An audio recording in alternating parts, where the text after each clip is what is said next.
सोचिए, अगर आप सिर्फ 10 मिनट में अपने ऑफिस पहुंच जाएं, वो भी बिना ट्रैफिक, बिना हॉर्न और बिना किसी स्ट्रेस के, क्योंकि इस बार आप सड़क पर नहीं बल्कि आसमान में उड़ रहे होंगे। नीचे पूरा शहर जाम में फंसा है और आप ऊपर से सीधे अपने डेस्टिनेशन पर। सुनने में ये फ्यूचर जैसा लगता है, लेकिन सच ये है कि भारत में बहुत जल्द फ्लाइंग टैक्सी आने वाली है। लेकिन क्या ये सच में मुमकिन है? क्या ये सेफ होगी? और क्या एक आम आदमी इसे अफोर्ड कर पाएगा? चलिए जानते हैं इंडिया में फ्लाइंग टैक्सी की पूरी सच्चाई।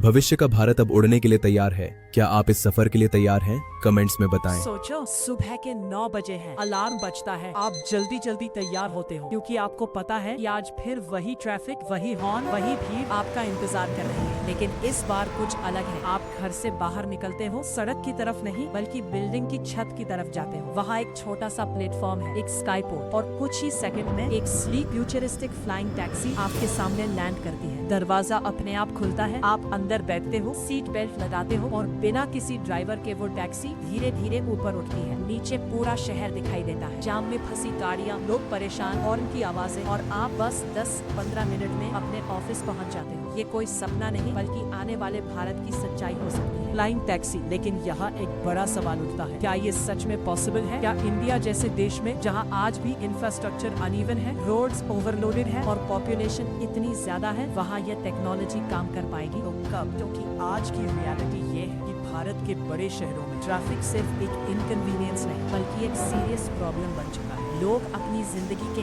कीमती घंटे रोज सड़क पर बर्बाद कर देते हैं। स्ट्रेस बढ़ता है, प्रोडक्टिविटी कम होती है और पोल्यूशन अलग से बढ़ता जा रहा है। और इसी प्रॉब्लम को सॉल्व करने के लिए दुनिया ने सोचना शुरू किया, क्यों ना हम सड़क से ऊपर उठ जाए, लिटरली आसमान में। और यही से शुरू हुआ कॉन्सेप्ट EVTOL का, electric vertical take off and landing vehicles, यानी ऐसी फ्लाइंग मशीन्स जो हेलीकॉप्टर की तरह वर्टिकल टेक ऑफ कर सकती है लेकिन एयरप्लेन की तरह एफिशिएंट और फास्ट होती है। ये व्हीकल्स मल्टीपल इलेक्ट्रिक रोटर्स से चलती हैं जो इसे स्टेबल और सेफ बनाते हैं। इसमें एडवांस सेंसर्स, रेडार सिस्टम्स और AI एल्गोरिथम्स होते हैं जो हर समय आसपास के एनवायरनमेंट को मॉनिटर करते रहते हैं ताकि कोलिजन का कोई खतरा ना हो। फ्यूचर में ये टैक्सीज पूरी तरह ऑटोनोमस होंगी, यानी पायलट की जरूरत नहीं होगी। इमेजिन करो, एक ऐप से टैक्सी बुक करो जैसे आज ओला या उबर करते हो और फिर बस हवा में उठ जाओ। लेकिन वो टैक्सी सड़क पर नहीं बल्कि आसमान से आई। और सबसे इंटरेस्टिंग बात ये है कि ये पूरी तरह इलेक्ट्रिक होगी, यानी फ्यूल की जरूरत नहीं, पोल्यूशन ऑलमोस्ट जीरो और नॉइज भी ट्रेडिशनल हेलीकॉप्टर से काफी कम होगा क्योंकि इसमें स्मॉलर और एफिशिएंट रोटर्स यूज होते हैं। लेकिन टेक्नोलॉजी सिर्फ उड़ने तक सीमित नहीं है, इसके पीछे एक पूरा इकोसिस्टम बन रहा है। Skyports, charging stations, air traffic management systems, urban planning, all interconnected. Cities को रीडिजाइन करना पड़ेगा ताकि ये फ्लाइंग टैक्सी स्मूथली ऑपरेट कर सके। अब सवाल आता है कि भारत इसमें कहाँ खड़ा है? तो भारत भी इस रेस में पीछे नहीं है। कई कंपनियां और गवर्नमेंट एजेंसीज इस पर काम कर रही हैं। आने वाले कुछ सालों में पायलट प्रोजेक्ट्स शुरू हो सकते हैं, खासकर मेट्रो सिटीज में जहां ट्रैफिक सबसे ज्यादा है, जैसे मुंबई, दिल्ली, बैंगलोर। शुरुआत में ये एयरपोर्ट ट्रांसफर्स के लिए यूज हो सकती है, एयरपोर्ट से सिटी सेंटर तक सिर्फ 10-15 मिनट में। लेकिन शुरुआत में इसकी कॉस्ट ज्यादा होगी। ये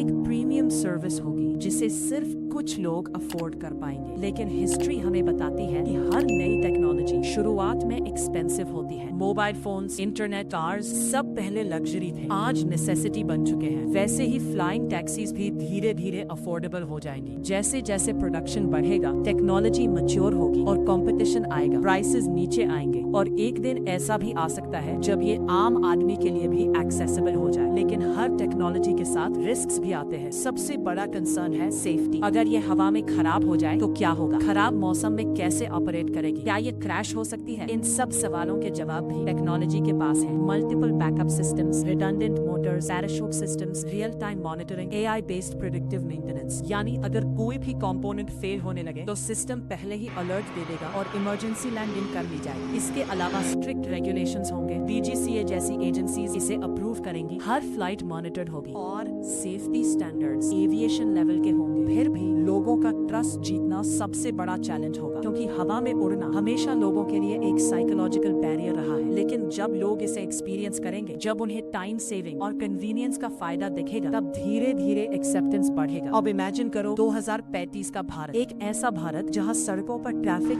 सिग्निफिकेंटली कम हो चुका है, आसमान में ऑर्गेनाइज तरीके से फ्लाइंग टैक्सीज चल रही है, लोग मिनट्स में शहर के एक कोने से दूसरे कोने तक पहुंच रहे हैं, इमरजेंसी सर्विसेज तेज हो गई हैं, बिजनेस मीटिंग्स फास्टर हो गई हैं और एक पूरी नई इकोनॉमी क्रिएट हो चुकी है। Pilot training, maintenance, software systems, infrastructure development, लाखों नए जॉब्स पैदा हो चुके हैं। स्टार्टअप्स इस सेक्टर में इनोवेट कर रहे हैं। इंडिया ग्लोबल लीडर बन सकता है इस टेक्नोलॉजी में, अगर सही समय पर इन्वेस्टमेंट और डेवलपमेंट किया जाए। लेकिन इसके साथ चैलेंजेस भी होंगे। Air space management, cyber security, weather dependency, infrastructure cost, इन सबको सॉल्व करना होगा। और यही वो जर्नी है जो आने वाले सालों में हमें देखने को मिलेगी, एक ट्रांजिशन रोड बेस्ड ट्रांसपोर्ट से एयर बेस्ड ट्रांसपोर्ट की तरफ। और शायद वो दिन दूर नहीं जब हम अपने बच्चों को बताएंगे कि एक समय ऐसा भी था जब हम घंटों ट्रैफिक में फंसे रहते थे, और वो हमें हैरानी से देखेंगे, क्योंकि उनके लिए आसमान में उड़ना एक नॉर्मल बात होगी। क्योंकि टेक्नोलॉजी का रूल सिंपल है, जो आज इम्पॉसिबल लगता है वही कल नॉर्मल बन जाता है। और फ्लाइंग टैक्सी उसी फ्यूचर की एक झलक है, एक ऐसा फ्यूचर जहां इंसान ने अपनी लिमिटेशंस को तोड़ दिया है, जहां डिस्टेंस और टाइम अब बैरियर्स नहीं रहे, और जहां भारत भी इस रेवोल्यूशन का एक अहम हिस्सा बनने जा रहा है।